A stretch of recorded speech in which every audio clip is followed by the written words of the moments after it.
এখানে বলা হয়েছে কিছু টাকা এ বি সি এর মধ্যে এমনভাবে ভাগ করা হলো যাতে এ বি এর দ্বিগুণ এবং বি সি এর 4 গুণ টাকা পায়, তাহলে তাদের অংশের অনুপাত কত হবে। এই অঙ্কটি কিন্তু এসএসসি সিজিএল 2000 সালে এসেছিল। তো চলো দেখে নিই কীভাবে করবে।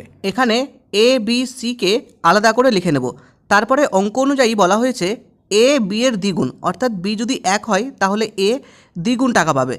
আবার বলেছে বি সি এর 4 গুণ টাকা পায়, অর্থাৎ সি যদি 1 হয় তাহলে 4 গুণ অর্থাৎ বি 4 টাকা পাবে।